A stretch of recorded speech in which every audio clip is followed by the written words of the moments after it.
You're scrolling right now, aren't you? Probably through your fourth app in the last 10 minutes. We're drowning in information but starving for meaning, and somehow books keep ending up on banned lists while we're all too distracted to notice. Ray Bradbury saw this coming in 1953. He wrote Fahrenheit 451 as a warning, not just about censorship but about us, about what we choose to forget. Today we're diving into the hidden symbolism that makes this book feel more like prophecy than fiction. Because every symbol Bradbury chose was a deliberate message about what we lose when we stop thinking for ourselves. Let's start with the world he built. Imagine a future where firemen don't put out fires, they start them. Their only job is to burn books. Every single one.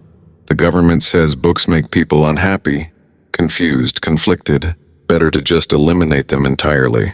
Our protagonist, Guy Montag, has been doing this job for years without question, until he meets a 17-year-old girl who asks him if he's happy, and suddenly his entire world starts to crack. Now the symbols, because Bradbury didn't just write a story, he embedded warnings in every image.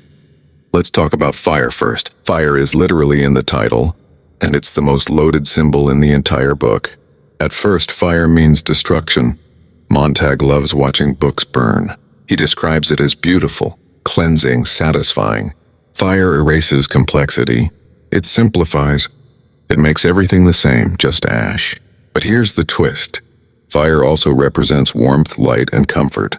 By the end of the book, Montag meets people who gather around a campfire, not to destroy but to share, to cook, to survive. The same element that burned knowledge becomes the thing that sustains human connection. Bradbury's saying fire isn't good or evil, it's how we use it. Technology isn't the enemy. Ignorance is? Now the books themselves. Books aren't just paper in this story. They're memory. They're the evidence that human beings thought, struggled, failed, and learned. One character, Faber, says books have texture.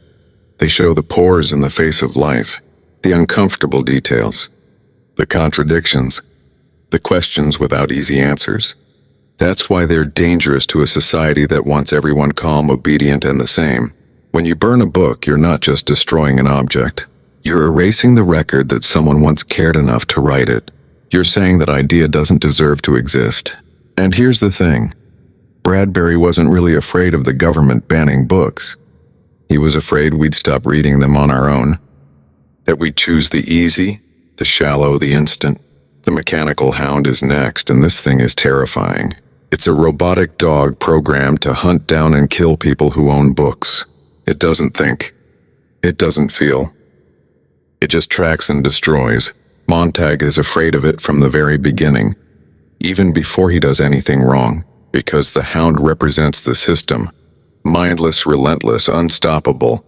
It doesn't care why you have a book. It doesn't ask questions. It just eliminates threats. Bradbury's warning here is about blind obedience, about systems that punish without understanding. The Hound is technology without humanity, and once it's set on you, there's no reasoning with it. Sound familiar? Algorithms don't ask why. They just enforce. Let's move to the parlor walls. These are floor-to-ceiling TV screens that take up entire walls of people's homes. Montag's wife, Mildred, is obsessed with them. She calls the characters on the screens her family. She begs Montag to buy a fourth wall so the room can be completely immersive. The shows are loud, bright, and completely meaningless. They're designed to make you feel like you're participating without actually requiring any thought. Mildred doesn't have real conversations. She just echoes what the screens tell her. The parlor walls symbolize the illusion of connection. You're surrounded by voices, faces, noise, but you're completely alone. Bradbury saw this in the 1950s with television. Imagine what he'd say about TikTok, Instagram, YouTube feeds that never end. We're not watching stories anymore. We're being watched by them. Then there are the Seashell Radios. Tiny earbuds that people wear all the time, even to sleep. They pump in constant music, news, entertainment, anything to fill the silence. Mildred wears hers every night. Montag tries to talk to her and she can't even hear him. The seashells represent the fear of being alone with your own thoughts. If you're always listening to something, you never have to think. You never have to feel. You never have to confront the uncomfortable truth that maybe, just maybe, you're not okay. Bradbury knew that silence is where reflection happens, and reflection is dangerous to anyone who wants to control you, so they fill your head with noise. Now we come to the phoenix. This is the symbol of hope in the book, and it shows up near the end. The phoenix is a mythical bird that burns itself to death and then rises from its own ashes. It's a cycle of destruction and rebirth. One of the characters tells Montag that humanity is like the phoenix. We build civilizations, destroy them, and then rebuild, over and over. The difference, he says, is that we know we're doing it. We have the chance to learn, to remember, to not make the same mistakes. That's why books matter. They're the memory we carry forward so we don't have to burn everything down again. Bradbury's not saying we're doomed. He's saying we have a choice. We can break the cycle if we remember what came before. Let's talk about Clarisse's face in the sieve in the sand. Clarisse is the girl who starts Montag's transformation. She's curious, strange, fully alive. She notices things. Dew on the grass, the smell of leaves, the way people don't really talk anymore. Her face becomes a symbol of innocence and awakening. Montag keeps seeing it in his mind even after she's gone. She's the proof that another way of living is possible. Then there's the sieve in the sand, which becomes the title of the second part of the book.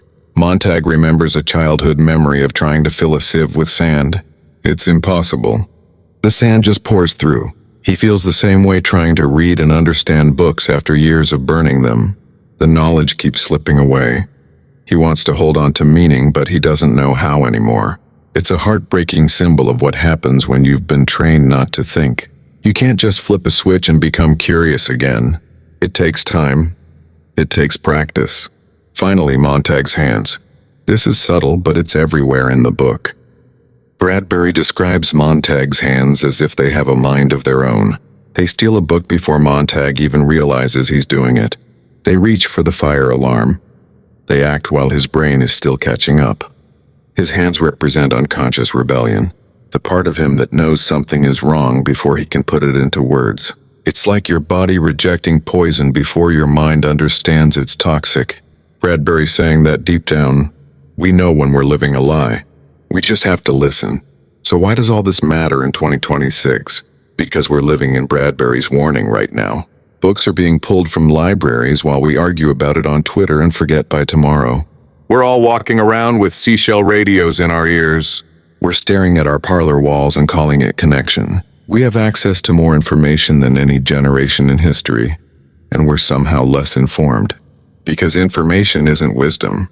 Noise isn't knowledge. Scrolling isn't reading. Bradbury wasn't afraid of technology. He was afraid we'd use it to avoid being human, to avoid discomfort, complexity, and thought. And the scariest part? We're doing it voluntarily. No one's forcing us. But here's the hope. The phoenix rises, every time. As long as we choose to remember. As long as we ask questions. As long as we're willing to sit in the silence and think. Fahrenheit 451 is a warning, yes. But it's also a love letter to everyone who refuses to forget. If this video made you think, hit that like button. Subscribe if you want more deep dives into the books that shaped how we see the world. And here's my question for you. What's one book you think people should read right now and why? Drop it in the comments. I'll see you in the next one.